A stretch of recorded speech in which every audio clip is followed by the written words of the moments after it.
يقف عليها وعلى عجائبها ويبين لأصحابه طرفا من ذلك. هذه القصة جاءت في سورة والسماء ذات البروج، وهي سورة مكية، والسور المكية معظمها أيها الأفاضل كان يتكلم عن الابتلاء، يتكلم عن الجنة، عن النار. لا تتكلم السور المكية غالبا عن وجوب الصلاة، عن وجوب الصوم، عن وجوب الجهاد مثلا، لا تتكلم عن الصدقة، إنما كانت تثبيتا للمؤمنين، كما قالت أمنا عائشة رضي الله عنها تقول: كان أول ما أنزل من القرآن الكلام عن الجنة والنار، حتى إذا ثاب الناس إلى الإسلام، إذا الناس رغبوا في الإسلام وأحبوه وامتلأت قلوبهم إيمانا به، عندها أنزل الله تعالى بعدها وجوب الصلاة والصوم. قالت: ولو كان أول ما نزل صلوا لا تزنوا لا تشربوا الخمر لما أطاع الناس ذلك. فبدأت الآيات تتكلم عن الابتلاء، تتكلم عن أخبار الأمم السابقة، تتكلم كيف ثبتوا على دينهم وكيف كان لهم من تقديم أنفسهم وأرواحهم للدين لأجل أن يرفع الله تعالى رايته. نحن اليوم نقف على قصة غلام. من هو هذا الغلام؟ وأين كانت مدينتهم؟ وما هو دينهم الذي كانوا عليه؟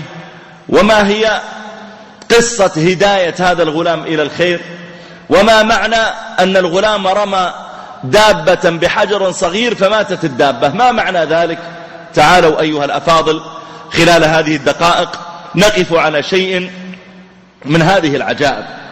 في حديث صهيب رضي الله تعالى عنه أن النبي صلى الله عليه وآله وسلم حدثهم فقال، والحديث رواه مسلم وفي مسند الإمام أحمد وغيرهما، قال: إنه قد كان ملك في من كان قبلكم. لم يحدد النبي صلى الله عليه وسلم من هم، هل هم كانوا من قوم شعيب، من قوم لوط، هل كانوا قبل نوح، قبل الطوفان أم بعد الطوفان؟ هذا لا يهم، المهم العبرة.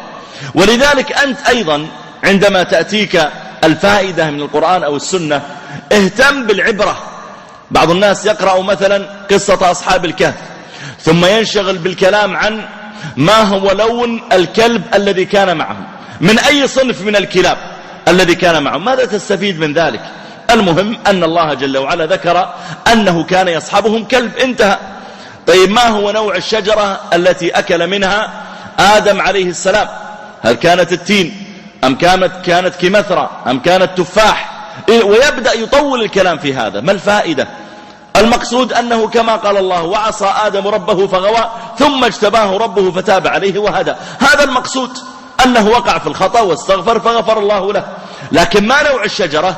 هذا لا يفيدنا في آدم عليه السلام. ولذلك النبي صلى الله عليه وسلم هنا قال لنا: قد كان ملك في من كان قبلكم. طيب يا رسول الله، متى هذا الملك؟ ما هو شغلكم متى الملك؟ أنتم خذوا العبرة. ملك في الأمم السابقة، في من كان قبلكم. هذا الملك يا جماعة كان يدعي أنه إله، وحتى يصدقه الناس أنه إله لا بد أن يحدث له أشياء غريبة لا تحدث للناس حتى يصدقوا أنه إله. فكان الملك مثلا يأتي إليه رجل فيقول له الملك: أنت بالأمس تكلمت مع زوجتك وقلت لها كذا، صح؟ فيقول: كيف عرفت يا ملك؟ يقول: أنا ربك، طبيعي أعرف إيش يحصل في بيتك. أنت اليوم أكلت كذا وكذا من الطعام وقلت للبائع كذا وكذا. يقول: كيف عرفت يا ملك؟ يقول: أنا ربك، طبيعي أني أعرف إيش يحصل. وكان ينبئهم بهذا. وكان هذا الملك عنده أشياء يفعلها. كان يقول مثلا لكأس الماء: تعال إلي، فيطير كأس الماء ويرب منه الملك، بعدين يقول: ارجع مكانك. يقولون: كيف تفعل ذلك يا ملك؟ يقول: أنا ربكم، طبيعي يحصل لي هذا. والحقيقة أن الذي كان يقع لهذا الملك سحر، جن يستعملهم الساحر. ولذلك قال عليه الصلاة والسلام هنا: إنه قد كان ملك في من كان قبلكم وكان له ساحر. هذا الساحر يقدم للجن ما يقدم فيخدمون الملك، يحملون الطعام يرجعون الطعام هكذا. فالناس يستغربون كيف وقع هذا، مثل ما كان السحرة في قوم فرعون. فرعون أيضا كان يستعمل سحرة لأنه يدعي أنه إله أيضا. ولذلك جمع السحرة وألقوا حبالهم وعصيهم وقالوا: بعزة فرعون إنا لنحن الغالبون. فلما جاء الحق على يد موسى عليه السلام بطل ما كانوا يعملون. فالملك هذا يدعي أنه إله رب، اعبدوني، فيعبدونه، ولم يترك أحدا من أهل التوحيد إلا قتله. وهذا الملك على الصحيح من أقوال أهل العلم أنه كان ما بين رفع عيسى عليه السلام وما بين نبينا صلى الله عليه وآله وسلم. فإن عيسى عليه السلام رفع وعمره 34 سنة، وبقيت المسيحية بعده نظيفة، ما قالوا عيسى ابن الله، حتى كان بعد سنين طويلة جاء من افترى وقالوا عيسى ابن الله ووقع الشرك فيهم. وإلا فقومه والحواريون كانوا على التوحيد، على عبادة الله، وأنك يا عيسى نبي من أنبياء الله. فالملك هذا جاء بعد رفع عيسى وجعل يدعي الألوهية، وعنده هذا الساحر. الساحر كبر سنه وتقدم به السن، فخشي أن يموت ولا يبقى أحد يسحر للملك. إذا مات الساحر ما حد يقدر يسحر للملك، ولو كان هذا الساحر يستطيع أن يصنع ما يريد لدفع عن نفسه الموت، كما فعل أبو ذر رضي الله عنه. أبو ذر دخل مرة على أحد الأمراء العظام في عصره، وإذا عنده رجل ساحر، وهذا الساحر يأتي عند الرجل ويخلع رأسه ثم يعيده إليه سحرا. في الحقيقة ما خلع رأسه، إنما الجن يصورون للناس هذا الشيء، يصورون للناس أن الرأس انتزع أو رجع، ولا ما يستطيع أن يفعل ذلك. ترى يا جماعة الساحر لا يستطيع أن يقلب العصا إلى حية، أو يقلب مثلا الحمامة إلى هرة، أو يقلب الهرة إلى بقرة، ما يستطيع يفعل ذلك.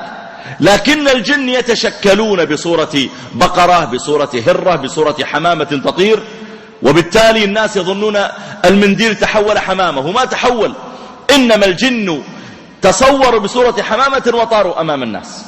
فكان هذا الساحر عند هذا الأمير هكذا يخيل أنه ينزع الرقبة ويعيدها.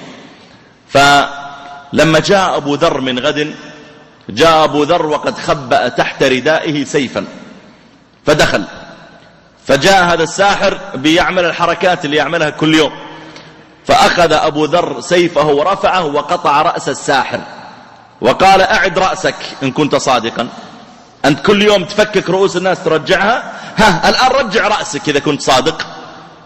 فقال له الأمير لما فعلت ذلك؟ قال سمعت النبي صلى الله عليه وسلم يقول حد الساحر ضربة بالسيف. هذا ساحر ولا تطيعه الجن إلا إذا تقرب إليها بعبادة أو شرك، أعد رأسك إن كنت صادقا. فهذا الساحر عند الملك لما كبر سنه جاء عند الملك قال يا أيها الملك إني قد كبرت وأخاف أن أموت فيذهب عنكم هذا العلم الذي عندي. طيب خل العلم يذهب، هذا سحر ماذا نستفيد منه أصلا؟ لكن سبحان الله صاحب الباطل ما يريد يموت إلا والباطل موجود من بعده. قال إني أخشى أن أموت ويذهب هذا السحر عنكم. طيب والحل؟ قال فابعث لي غلاما فطنا لقنا أعلمه السحر. أول شيء يكون غلام، لا تأتيني بواحد كبير في السن فإذا علمته السحر يعيش 10 ولا 20 سنة ويموت، لا، أحضر لي غلاما حتى يعيش عندك 60-70 سنة. وأيضا الغلام هذا أريده أن يكون فطنا ذكي لقنا، يتلقن بسرعة ويفهم بسرعة. ماذا ستفعل؟ أنقل المعلومات التي في رأسي أنزلها في رأسه، أعلمه السحر.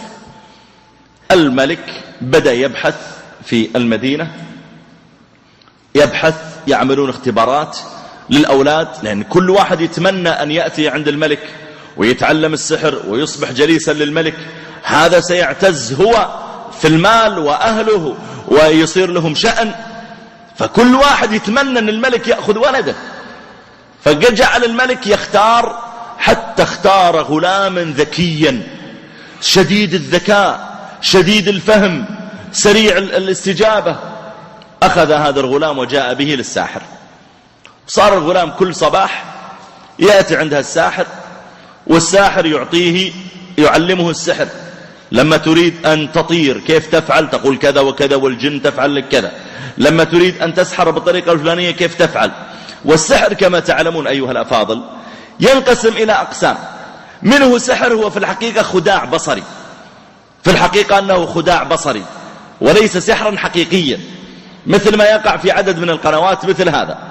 وتجد أن مثلا يعني أعطيكم مثالا، في إحدى القنوات جاء أحد السحرة وتقدمت امرأة على المسرح وإذا هي تحمل طبقا فيه زهور، وهذا الطبق هي تلبس قفازات في يديها، قفازات حمر، وتحمل الطبق عادي. ثم جاء الساحر من خلف ظهرها وهو يلبس أيضا قفازا أحمر كقفازاتها، ثم أدخل يده من ظهرها وأخرج يده من البطن وأخذ زهرة من هذه الزهور وبعدين طلعها ورفعها للناس، والمرأة يعني تعض على شفتيها كأنها تتألم من دخول يده في ظهرها وخروجها من بطنها. طيب هل هذا حقيقة فعلا الرجل استطاع أن يشق جسمها بيده؟ لا. كشفوا بعد ذلك، طبعا الناس انبهروا من سحره، كشفوا بعد ذلك الحقيقة. وإذا المرأة أصلا اليد اليسرى حقيقية تمسك بها، واليد الثانية هي بلاستيك أصلا مثبتة في هذه الصينية أصلا ومعلقة بطريقة معينة فيها، وملبس اليدين كلها قفازات، فالناس يرون اليدين يظنونها حقيقية، وفي الحقيقة يد المرأة الأخرى قد أدخلتها داخل قميصها. فالرجل لما يأتي من خلفها ويضع يده كأنه أدخل يده، هي في الحقيقة تخرج يدها الحقيقية من قميصها وتمسك بها وردة، ثم تدخل اليد والوردة في داخل القميص مرة ثانية. هو يكون معه أصلا وردة أخرى، فهي لما تدخل يدها تختفي يدها، هو يطلع يده، فالناس يظنون أن اليد التي خرجت هي يده، وهي في الحقيقة يدها هي، فإن إحدى اليدين بلاستيك معلق. فهمتم يعني الفكرة الحيلة كيف؟ ثم يقول الناس هذا سحر عجيب، انظر كيف استطاع أن يدخل يده في الجسد ولا يحصل شيء. في الحقيقة أنك كذاب، هذه مجرد تمثيلية وخطة. وكذلك من يأتي أحيانا ببعض الكرات أو يأتي ببعض الحمائم ونحوه، قليل من السحرة من يستطيع أن يصنع الشيء الحقيقي، أكثرهم إنما هي خطط وحيل، وهذا منشور في عدد مواقع الانترنت. فالساحر الذي عند ذلك الملك كان عنده أنواع من السحر، منها أنواع بهلوانية كهذه الحركة التي ذكرنا، التي الناس يعتقدون أنها حقيقية وهي لعب، ومنها أنواع يستعمل فيها الجن. جعل كل يوم يدرب الغلام، يعلم الغلام إذا أردت الماء أنه يرتفع تفعل كذا وكذا، إذا أردت أن تقلب الشيء من كذا تفعل كذا، إذا أردت أن تصنع كذا افعل كذا. وجعل كل يوم يدرب هذا الغلام. الغلام يأتي الصبح ويرجع المساء إلى أهله، وكل يوم يتلقى ما يتلقى. كان هذا الغلام إذا جاء كل يوم يمر على رجل خارج المدينة متخفي من هذا الملك. هذا الرجل كان من بقايا النصارى الذين على التوحيد بعد رفع عيسى عليه السلام. رجل لو دخل إلى المدينة ودعا الناس إلى التوحيد قتل، فقال خلني في صومعتي أتعبد حتى يأتيني الموت وأنا على ذلك. فالغلام يمر كل يوم ويرى الرجل يسجد يركع يرفع، يتعجب هذا ماذا يفعل. ثم يذهب الغلام إلى الساحر يكمل الدرس وهو راجع يمر بهالرجل يراه يركع يسجد غريب. فوقف مرة يوم من الأيام هذا الغلام وقف ينظر إلى هذا الراهب المتعبد، فلما انتهى الراهب من صلاته قال له الغلام ماذا تفعل؟ قال أعبد ربي. قال الملك؟ الغلام مسكين معمى عليه يظن أن ما في رب إلا هذا الملك بس. قال الملك؟ قال لا. قال لك رب غير الملك؟ فيه رب غير الملك؟ قال نعم ربي وربك ورب الملك. فسأله الغلام عن هذا الكلام، والغلام ذكي، سأله عن هذا الكلام كيف ربي وربك رب الملك كيف؟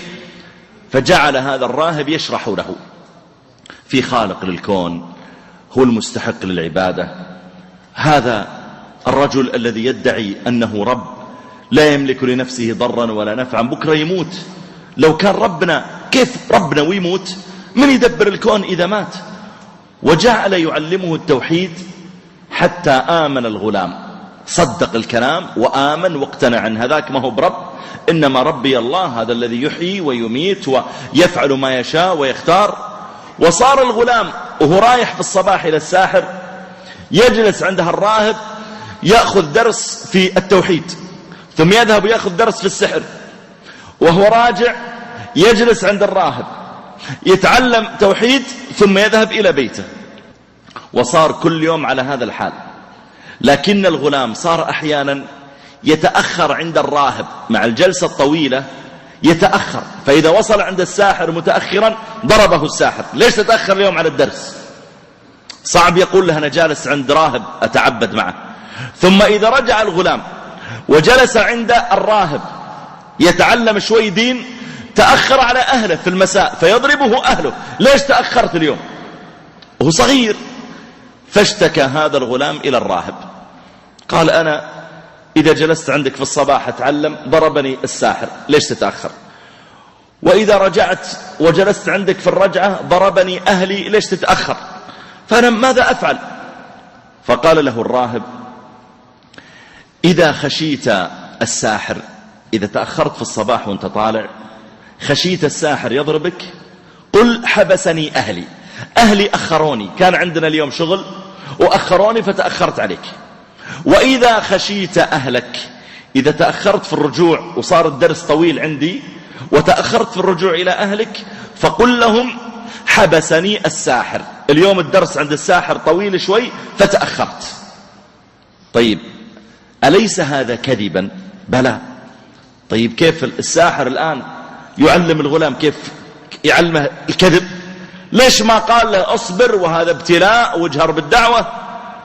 الكذب ذكر أهل العلم أنه جائز في مواطن، منها إذا كان يقع على الإنسان ظلم وأراد أن يدفع الظلم عن نفسه مثل أو عن غيره، مثلا لو جاء رجل ليقتل آخر، فجاء هذا المظلوم المسكين واختبأ في بيتك وهو بيقتل هذاك ظلما له، فجاء كذاك وقال لك فلان عندك؟ لا تقول نعم عندي وأنا لا أكذب أبدا، فهالمرحلة اكذب لأنك تدفع الظلم عن آخر، قل لا ليس عندي ولا أعرف أين هو. وكذلك لو أراد أن يسلب مالك، واحد جاء وقال لك مثلا طلع الفلوس، فأنت طلعت له مثلا 100 ريال من جيبك، قال معك غيرها؟ أنت في الحقيقة مخبأ 500 ريال في جيبك الداخلي، قلت لا ما معي إلا هذه 100. هل نقول لك اتق الله لا تكذب طلع 500؟ لا، هذا لدفع الضرر والظلم عن نفسك يجوز لك أن تكذب ولا تؤاخذ في مثل ذلك. ولذلك النبي عليه الصلاة والسلام لم يعهد عنه صلوات ربي وسلامه عليه أنه أباح الكذب إلا في مواطن، منها ما يتعلق بالحرب مثلا، وهي لدفع الظلم عن بعضهم البعض، كما قال لنعيم بن مسعود في الأحزاب، قال خذل عنا ما استطعت. والكذب في الحرب حتى يعمى على العدو، أو كذب الرجل على امرأته لإرضائها مثلا، أو كذبها عليه لإرضائه وما شابه ذلك. فالكذب في مثل هذا الموطن للغلام حتى يستطيع يتمسك بالدين ويثبت عليه هذا جائز، وإن كان الأولى دائما أن يستعمل المرء التورية لا الكذب.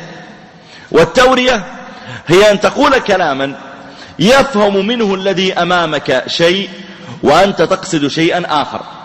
مثال، النبي عليه الصلاة والسلام لما خرج إلى معركة بدر وجلس بأصحابه في مكان ينتظرون مقدم قريش، خرج صلى الله عليه وسلم مع أبي بكر لأجل أن ينظروا في بعض النواحي ويتفقدوا المكان، فرأوا رجلا من الأعراب يرعى غنم، فقال له النبي عليه الصلاة والسلام هل علمت عن قريش وعن جيش محمد شيئا؟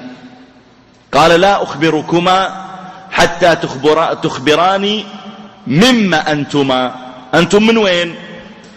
فقال النبي عليه الصلاة والسلام أخبرنا ونخبرك. فقال هذا الأعرابي أما محمد وأصحابه، ما يدري أن هذا هو محمد صلى الله عليه وسلم، فخرجوا من المدينة في يوم كذا، فإن كان الذي حدثني صادقا فهم اليوم قد وصلوا إلى موضع كذا، وإذا هو نفس الموضع اللي فيه النبي صلى الله عليه وسلم وأصحابه. وأما قريش فخرجوا من مكة في يوم كذا، فإن كان الذي حدثني صادقا فإنهم اليوم في موطن كذا وكذا. النبي صلى الله عليه وسلم أخذ المعلومة خلاص. فقال الرجل: طيب بقي أنتم من من؟ فقال النبي عليه الصلاة والسلام: نحن من ماء. ومضى.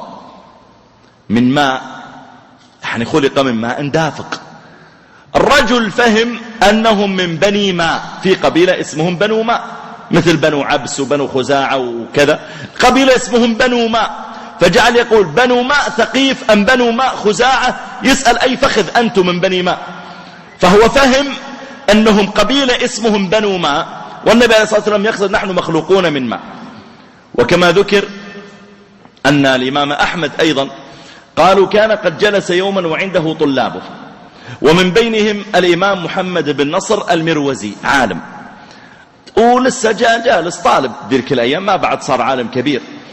فجاء رجل من عند أمير البلد يريد ابن نصر المروزي، فجاء وقال: إن الأمير يقول أين محمد بن المروزي؟ هل هو ها هنا؟ طبعا أحمد بن حنبل جالس وابن المروزي جالس من ضمن الطلاب. فبسط الإمام أحمد يده اليسرى وأشار بيده اليمنى في وسطها وقال: المروزي ليس ها هنا. وماذا يفعل المروزي ها هنا؟ هو يأشر على يده، المروزي ما هو جالس في يدي، إيش يجيبه في يدي؟ المروزي ليس ها هنا. وما يفعل المروزي هنا؟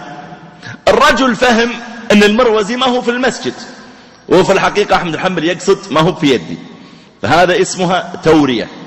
المعاريض هذه تستعمل أيضا عند الضرورة، كما قال: إن في المعاريض مندوحة عن الكذب، يعني مخرجا عن الوقوع في الكذب. فالمقصود أن هذا الراهب الآن مع الغلام يدري أن الغلام ما وصل إلى مرحلة يستطيع يواجه ويقول للساحر: أنت كذاب وساحر وتقع في الشرك، والراهب هو اللي على التوحيد. ما يستطيع، صغير ولا يستطيع يواجه أهله، فليس له مخرج إلا أن يدفع عن نفسه الظلم بهذا الكذب. وصار الغلام يجلس عند الراهب، إذا وصل عند الساحر متأخر: وينك يا غلام، لماذا تأخرت؟ قال: أهلي حبسوني، أهلي اليوم أمي عندها شغل وأبقتني. طيب ما دام أهلك خلاص يلا استمع الدرس.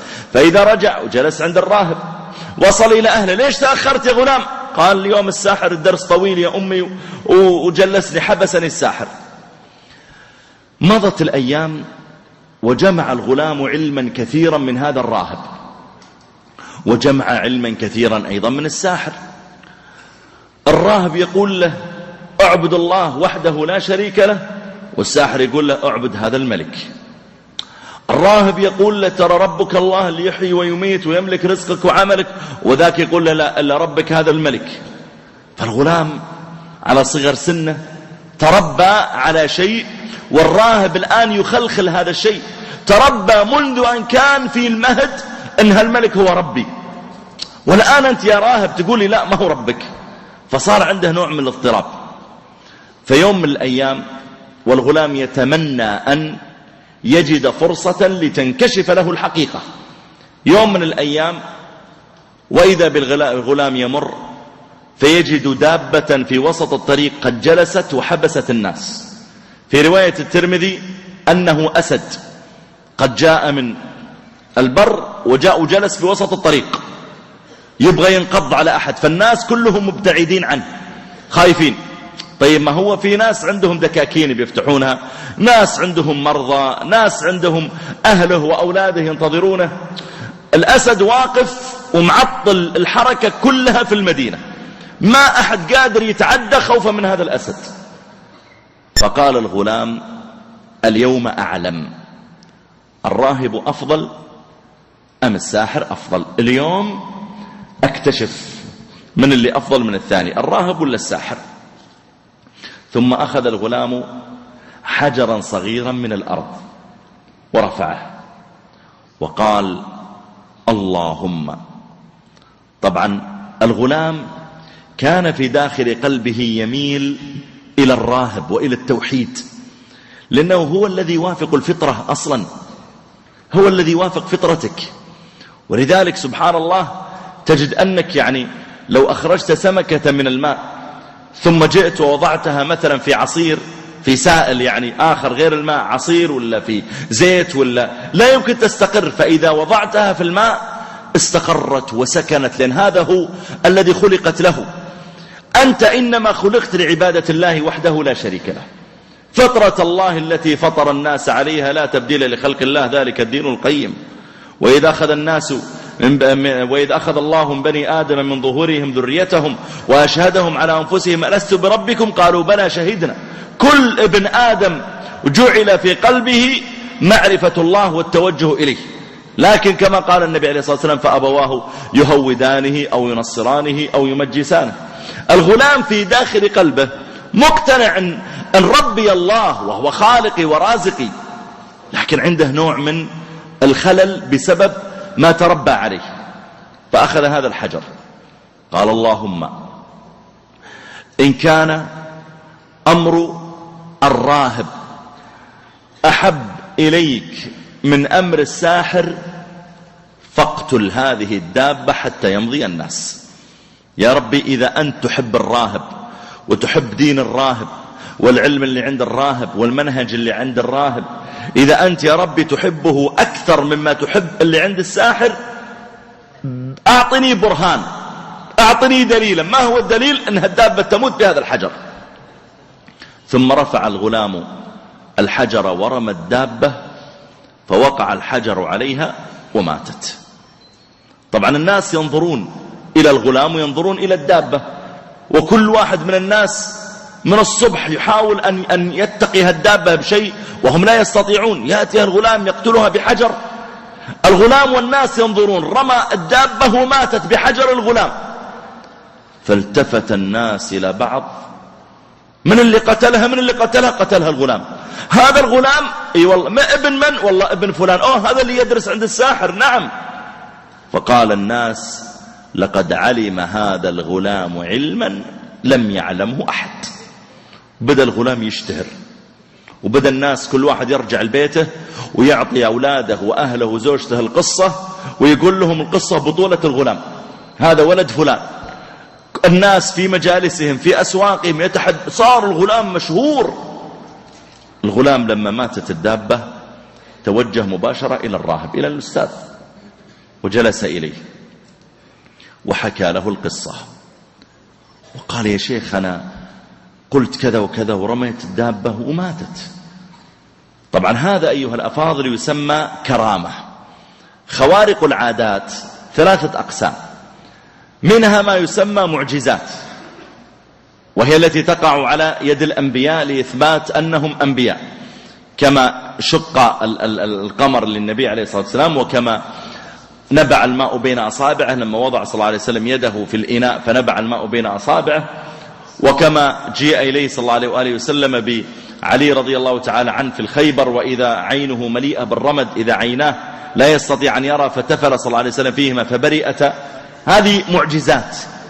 أرسلنا رسلنا بالبينات بالمعجزات حتى نبين للناس أن هذا نبي. موسى عليه السلام يلقي العصا فإذا هي حية تسعى، يخرج يده وإذا هي بيضاء بعدما كانت سمراء. عيسى عليه السلام يبرئ الأكمة، يمسح بيده على الأعمى ويشفى بإذن الله. فهذه اسمها معجزات. النبي يقول يا جماعة أنا نبي، يقولون لا لست نبيا. يقول طيب أولو جئتك بشيء مبين؟ أنا عندي دليل أني نبي. إيش دليلك؟ ألقى عصاه فإذا هي حية تسعى. هذا اسمها معجزة، أن يعجزوا أن يأتوا بمثلها.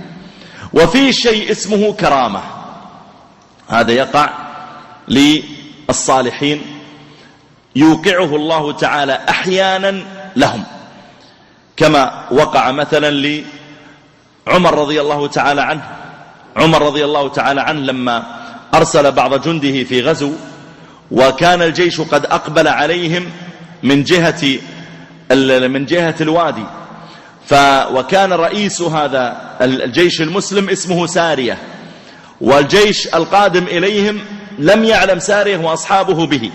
فعمر رضي الله تعالى عنه وهو في صلاته كأنه رأى ساحة القتال أمامه ورأى العدو، فقال يا سارية الجبل الجبل، يعني يا سارية الجأ إلى الجبل، ووصل صوته إلى سارية ولجأ إلى الجبل.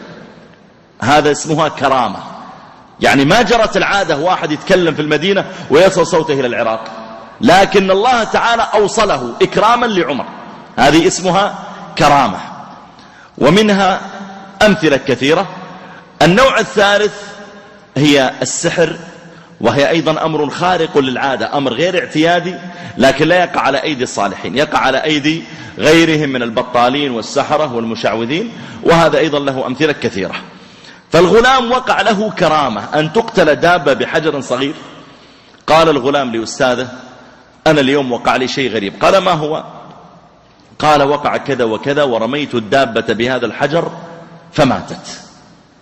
فقال له هذا الراهب يا بني أنت اليوم أفضل مني. ما قال الحين هالغلام الصغير اللي ما أسلم إلا قبل كم يوم يرمي الدابة وتموت وأنا أتعبد سنين ما يحصل لي هذا؟ لا لا لا، ما كان حسودا. الله تعالى يختار من يشاء من عباده ويفضل بعضهم إلى بعض. قال أنت اليوم أفضل مني.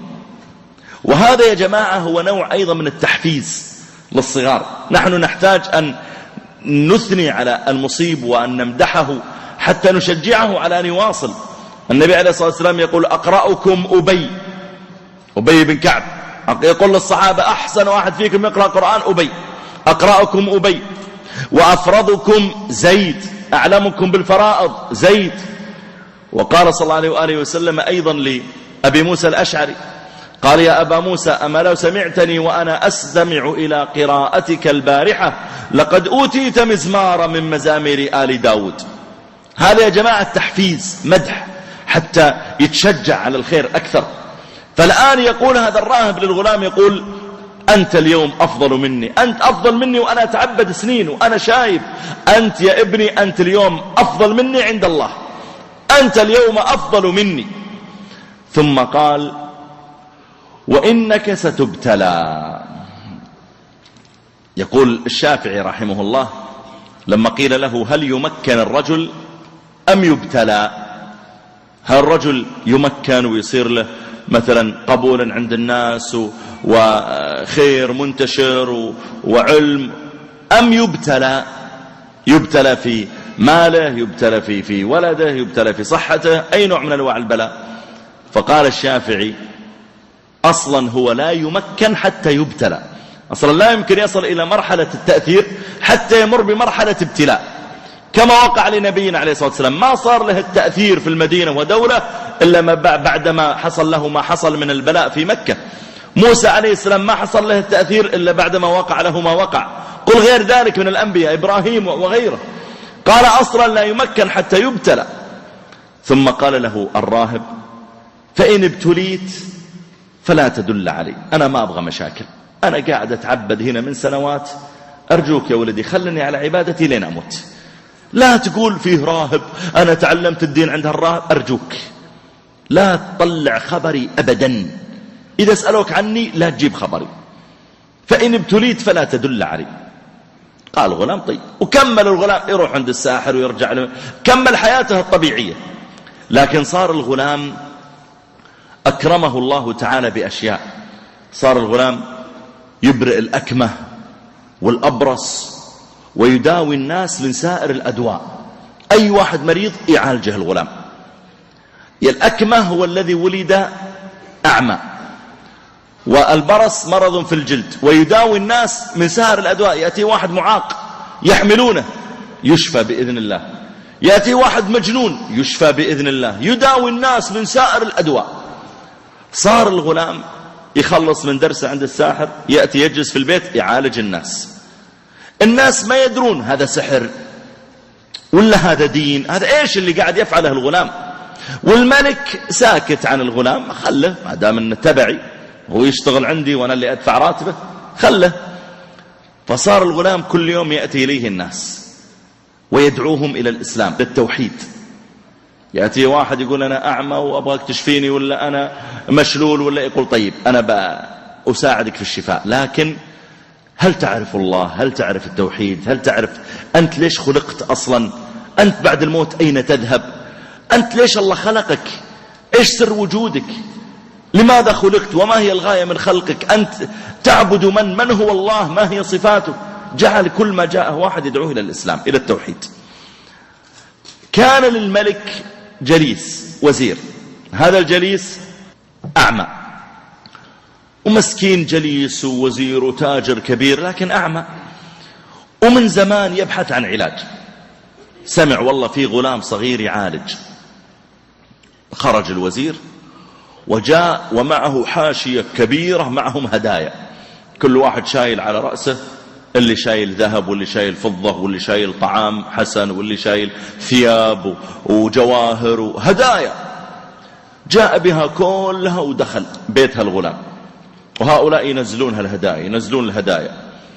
ثم جاء وجلس الوزير الأعمى عند الغلام، ثم قال: ما ها هنا، وأشار إلى جهة الهدايا، ما الذي هنا، ما ها هنا لك أجمع، كل هالهدايا لك إن أنت شفيتني. ما قال له الغلام: ليش تكلف على نفسك الله يهديك، هذا كثير علي، ما التفت إلى الهدايا أبد. قال الغلام: إني لا أشفي أحدا، أنا ما أبغاك تعطيني فلوس، إني لا أشفي أحدا، إنما يشفي الله تعالى، الله اللي يشفي ما هو بأنا. فإن أنت آمنت بالله، ما قال شفيتك، لا، دعوت الله لك فشفاك. أنا ما أشفي، الشفاء عند الله، لكن مشكلتك أنك مشرك الآن. إني لا أشفي أحدا، إنما يشفي الله تعالى، فإن أنت آمنت بالله، أنا اللي علي أدعو الله أنه يشفي، دعوت الله لك فشفاك. طيب كيف آمن بالله؟ من هو الله؟ قال: الله الواحد الأحد اللي خلقنا ورزقنا وبعث الأنبياء، وجعل يبين له من هو الله. اقتنع الجليس وقال: أشهد أن لا إله إلا الله. فالغلام رفع يده: يا ربي اشفه، يا ربي هذا الرجل اللي آمن ووحد وترك ما هو عليه، يا ربي اشفه، يا ربي رد عليه بصره، يا رب يا رب. وإذا بالجليس هذا الوزير يفتح ويعود إليه بصره، لا إله إلا الله. وطلع من عند الغلام وقال له الغلام: حمل الهدايا كلها، أنا ما أريد أي شيء، أنا أفعلها لله. الجليس ذهب عند الملك عادي، من بكرة الدوام.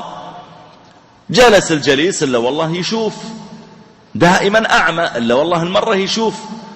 فقال له الملك: عجبا، فلان؟ قال: نعم. قال: من رد عليك بصرك؟ قال: ربي. قال: أنا مصدق إنه رب. قال: أنا. قال: لا. قال: أولك رب غيري؟ قال: نعم. قال: من؟ في رب غيري؟ من؟ مثل ما قال فرعون: ما علمت لكم من إله غيري. قال: من؟ قال: ربي وربك الله. فقام عليه هذا الملك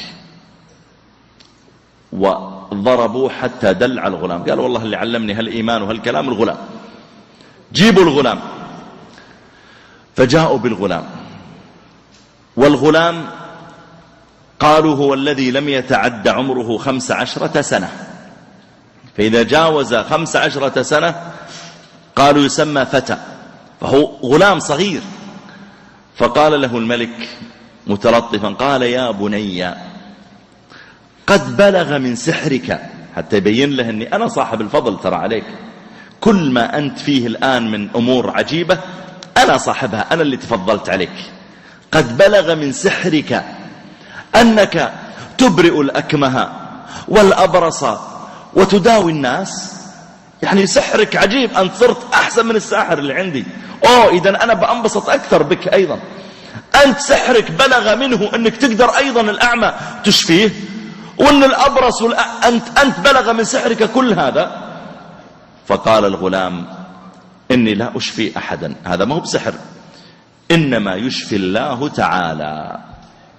قال: أولك رب غيري؟ قال: نعم، ربي وربك الله. من علمك ما تكلم الغلام.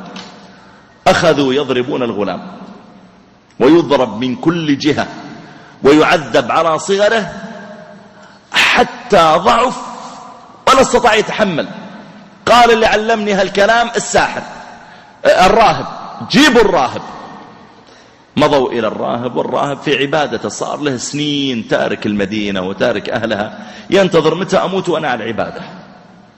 فجاء بالراهب، فلما جيء به قال له الملك ارجع عن دينك. هذا ما فيها أنا ربك ما ربك، عارف أنك أنت على بقايا الدين الأول، ارجع عن دينك. قال والله لا أرجع عن دينك. قال ارجع عن دينك. قال لا. طبعا الغلام ينظر، وجليس الملك اللي ما أسلم إلا قبل يوم أو يومين ينظر. فضربوا الراهب ضربا شديدا وما استجاب، فوضعوا المنشار على مفرق رأسه، امسكوه كذا يمين ويسار، وضعوا المنشار على مفرق رأسه وشقوه نصفين، وهو يقول لا إله إلا الله. طبعا الغلام ينظر لها المنظر البشع ويعلم هذه نهايتي، وجليس الملك اللي عنده من الأموال والدنيا الشيء العظيم ينظر أيضا إلى نفس المنظر. فجيء بجليس الملك اللي ما أسلم إلا قبل ربما ساعات، قيل له ارجع عن دينك. لكن الإيمان إذا خالطت بشاشته القلوب صار مثل الجبال. هذا الجليس الآن ما أسلم إلا قبل وقت يسير، ومع ذلك يرى ليس أستاذه، يرى أستاذه شايب كبير يجر وينشر بالمنشار أمامه فقط لأنه آمن، وليس بينه وبين أن يتخلص من هذا القتل إلا أن يقول لذاك الملك ترى أنا خلاص أشركت. طيب السؤال، هل كان الراهب يستطيع أن يقول ذلك؟ هو في الحقيقة لو قالها تخلصا جاز، كما قال الله جل وعلا، يقول الله من كفر بالله من بعد إيمانه إلا من أكره وقلبه مطمئن بالإيمان. فصبر الراهب حتى قتل، ثم جيء بهذا الجليس قيل له ارجع عن دينك، ارجع عن دينك وتبقى وزيرا في أبهتك وفي مالك وفي ولدك، وأنت لسه مبصر الآن تعيش حياتك من جديد ببصرك. قال لا ارجع. لا. فوضعوا المنشار أيضا على مفرق رأسه فشقوه باثنين. بقي الغلام الملك ممكن يقتله، لكن مشكلة أول شيء الغلام تعب الملك وهو يصنعه ساحر، أنا يريد أن يستفيد منه. الشيء الثاني الغلام له جماهيرية وشعبية عند الناس، والناس يحبونه وشوفوا على يده كثير، يريد يستفيد منهم. ثم الناس لن ينتقدوا على الملك أن قتل الراهب أو قتل الجليس، لكن قتل طفل صغير، فأراد أن يقتله بطريقة مصطنعة. ارجع عن دينك. لا. فأخذه الملك ودفعه إلى مجموعة من جنوده، قال لهم اصعدوا به إلى جبل كذا وكذا، فإن رجع عن دينه وإلا فاطرحوه من فوق الجبل. حتى الغلام يصير له فرصة في الطريق يفكر، ارجع وتصير جليس للملك وانت الساحر الخاص حق الملك، ويصير لك أبهة وعز وظهور وشخصية عند الملك. يفكر. ومنها أيضا لو قال الناس الغلام مات، قالوا والله ذهب للجبل وانزلت رجله وطاح ومات. قال اللهم اكفنيهم بما شئت، أنت يا ربي افعل ما تشاء، يا ربي اكفني هؤلاء اللي بيقتلوني لأني موحد، اكفنيهم بما شئت. قال عليه الصلاة والسلام فاهتز الجبل وسقط أولئك، انزلقت أقدامهم، كل واحد طاح من جهة، وثبت الله الغلام وجاء يمشي إلى الملك. طيب ليش ما هرب من البلدة كلها؟ ما هرب لأن الغلام عنده عقيدة يريد يقررها، يبغى يبين للناس شوفوا التوحيد كيف يفعل ويحمي. فرجع الغلام حتى دخل على الملك، فقال له الملك ما فعل أصحابك؟ ما قال أصحابي وجنودي لأن واضح أنهم منهزمون، قال ما فعل أصحاب اللي أنا أرسلتهم معك وين راحوا؟ ما فعل أصحابك؟ قال كفانيهم الله تعالى، الله كفاني شرهم. فدفعه الملك إلى نفر آخرين، ما دام القتل بالرمي من فوق الجبل ما مشى، نجرب طريقة ثانية. دفعه إلى قوم آخرين وقال لهم اذهبوا به إلى البحر فاحملوه في قرقور، يعني في سفينة صغيرة، فإذا توسطتم به البحر فإن رجع عن دينه وإلا فاطرحوه في البحر. أخذوا هذا الغلام ومضوا به حتى أركبوه فيه، والغلام مستسلم، هم مجموعة، حتى وصلوا به إلى البحر وأركبوه في هذه السفينة، ثم مشوا به في البحر. فلما توسطوا البحر قالوا له ارجع عن دينك، ارجع. قال لا. قال ارجع نطرحك في الماء وتغرق. قال اللهم اكفنيهم بما شئت. فاهتز البحر وهاج، وانقلبت السفينة مع الأمواج، وسقطوا في البحر والأمواج تلعب فيهم، وهو أقبل يمشي على الماء حتى وصل إلى الملك. فلما رآه تعجب، أنت كيف أفعل بك؟ كيف أتخلص منك؟ قال له الغلام إنك لست بقاتلي حتى تفعل ما آمرك به. الآن أنا اللي بتأمر عليك، ما هو بأنت أنا اللي أحدد كيف أموت، ما هو بأنت. حتى تفعل ما آمرك به. قال وما هو؟ قال اجمع الناس في صعيد واحد، جمع لأهل المدينة كلهم، الذين آمنوا والذين لم يؤمنوا، جمع لكل أهل البلد، اجمع الناس في صعيد واحد، ثم اصلبني على جذع نخلة. اصلبني يعني اربطني على جذع نخلة أمامهم، خلي الجميع يراني يشوفني. ثم خذ سهما من كنانتي، سهم من سهامي أنا ليس من سهامك أنت. ثم ضع السهم في كبد القوس. أكيد السهم بيحطه في القوس، وين بيحطه يعني، لكن الغلام يريد يشرح لك كما يشرح للطفل الصغير. ثم ضع السهم في كبد القوس، ثم قل بسم الله رب الغلام. لا تقول بسم الله فقط، خل الناس يعلمون أن الذي قتلني والذي قدر موتي هو ربي وليس أنت. بسم الله رب الغلام، ثم ارمني، فإنك إذا فعلت ذلك قتلتني. جاءها الملك.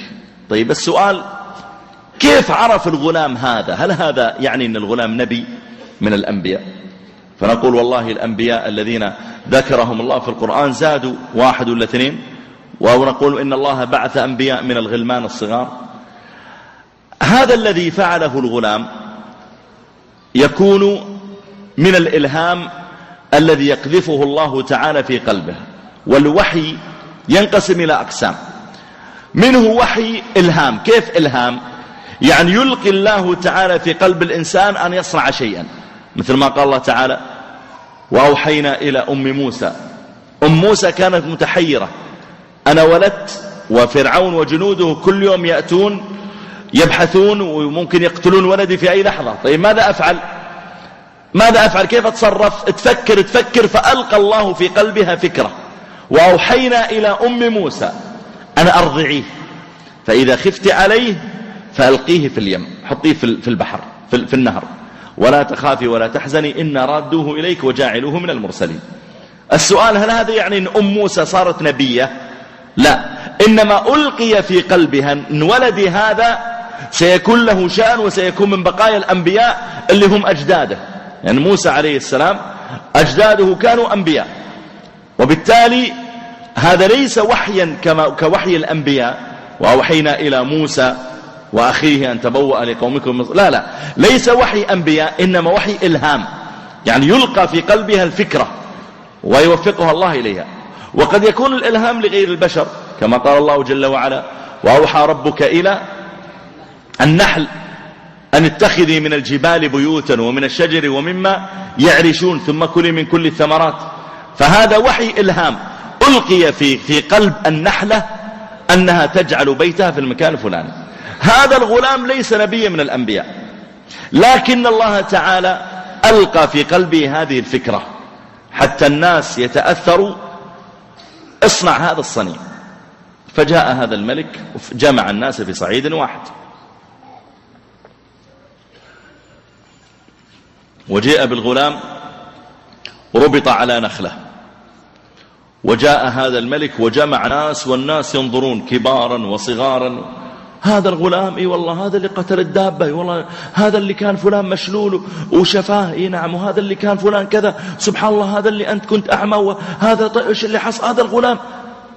حتى إذا الناس كلهم انتبهوا أخذ هذا الملك هذا السهم من سهام الغلام، جاء إلى سهام الغلام وأخذ سهم أمام الناس، ثم وضعه في كبد القوس، والناس يشوفون السهم تبع الغلام أصلا. ثم قال بصوت مسموع: بسم الله رب الغلام، ورماه، فوقع السهم في موضع لا يقتل عادة، ما وقع في قلبه، وقع السهم في صدغه، والصدغ المنطقة اللي بين العين والأذن، وقع ضرب كذا في طرف الرأس، يعني حتى المنطقة ما تقتل تجرح إلا إذا دخل في داخل العظام. فوقع السهم في صدغه بين العين والأذن في المنطقة هذه، فوضع الغلام يده على صدغه ومات. فقال الناس: آمنا برب الغلام، آمنا برب الغلام، ما في محي ولا مميت إلا اللي قال بسم الله رب الغلام، إلا هذا الرب، آمنا برب الغلام، آمنا. والملك خلاص أظن خلاص خلصوا موضوع الغلام أنتم وراح. فأقبل إليه بعض أصحابه قال له: أجزعت أن آمن ثلاثة؟ أنت زعلان أن في مؤمنين ثلاثة عندك، الراهب وجليس الملك والغلام؟ قد آمن الناس كلهم. أنت زعلان أن ثلاثة آمنوا تظنك حليت الموضوع؟ الناس كلهم آمنوا بحركتك هذه. فغضب وأمر أن تخد الأخاديد. طيب ما يضره لو أنه قال: اي والله ربكم الله وأنا أول العابدين لهذا الرب، واستمر ملك عليه؟ إيش خسران هو؟ يعني هو إيش خسران لما يقول اي نعم ربكم الله؟ هل بيقولون له خلاص ما تصير ملك علينا؟